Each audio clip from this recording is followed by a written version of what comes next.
Hey guys, Happy New Year. Helene and I just send you all our love and hope that this 2025 is a fantastic year for you. May you fulfill all your ambitions. May you fulfill above all God's prerequisite and plan for you, and take every opportunity you can to live the abundant Christian life, because that's what we're talking about. John 10:10 is our point of reference, and we follow that up with Philippians 4:13, where Paul says, I can do all things through Christ who strengthens me. That's the foundational truth for living an abundant Christian life. It's what you believe. If you believe you can't, you're probably right. But if you believe you can, under the prerequisites of what we're talking about right now, everything changes. I hope you really find that for 2025. We're talking about people who say they can't live this life. Well, the reason that they can't is simply probably because they don't want to. They're Christians, but they're saying, you know what, I'm happy with the way I am. I'm happy with the way things are going. There's no great stress on me. I can read my Bible, and I can talk to Jesus and stuff like that, and that's really cool, and I can do those things. But that's not abundant living. That's just living, off the dregs and off the sweepings off the table. If we could really understand the magnificence of living the abundant life, I wish, people, that I'd found these truths earlier in my own Christian experience. I would have taken it a lot more seriously, and hopefully would have done a whole lot better than I probably did. But here we are. We're talking about people who, when God says they can, but they say no, they can't. Probably some of them because they're bored, some of them are just not interested, and some of them just don't want to. But I want to suggest to you this today, that you cannot get away with any excuse to say you can't, because the things that God asks you to do are not difficult things to do. Oh, there might be difficult things if you do them yourself, but if He commands you to do them, then He will do them through you. So to cut the excuse of using, well, I can't do this, well, you're entering into the realm of a lot of trouble over here, because of course you can. If God says you can, don't argue with Him. You can.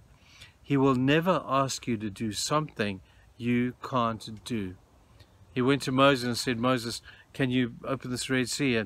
And he said, how am I going to do that? And God said to him, just use that stick in your hand. Can you do that, Moses? Can you just use that stick and point it across and let the sea be open? You do what you can do and allow God to do the supernatural stuff. You see, there's superhuman stuff that some people do simply because they've got so much adrenaline pumping through their bodies. Superhuman acts are performed at accidents, at roadsides, at different times. When somebody breaks into your house and suddenly you become strong as a giant, and when the cars are blazing and you rip off the door and rescue people, that's adrenaline. That's superhuman strength.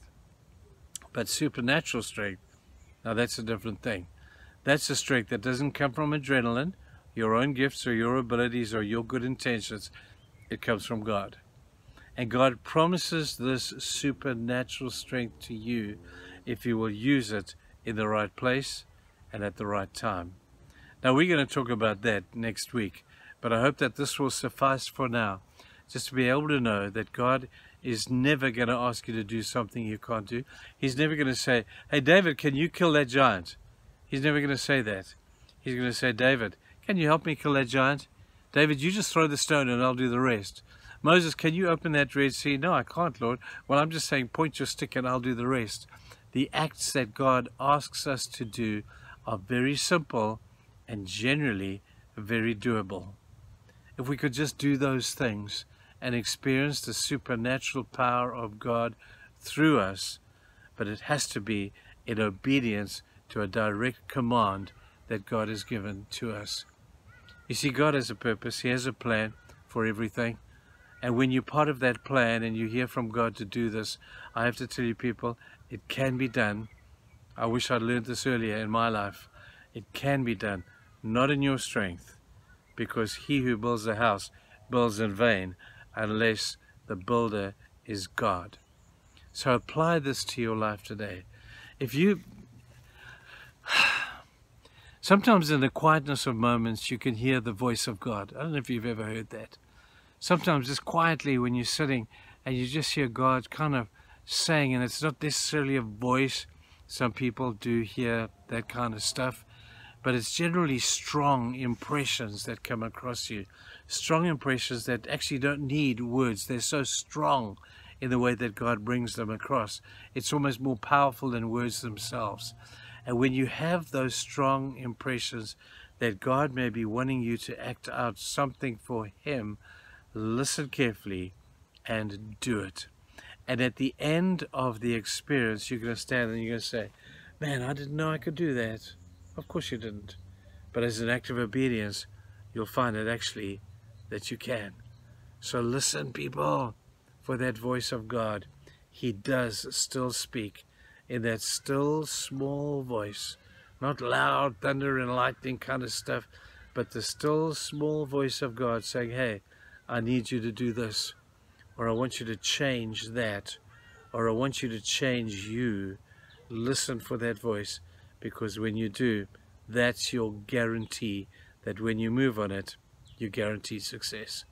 Go and have a great day and a great 2025, and we'll see you soon. Bye-bye.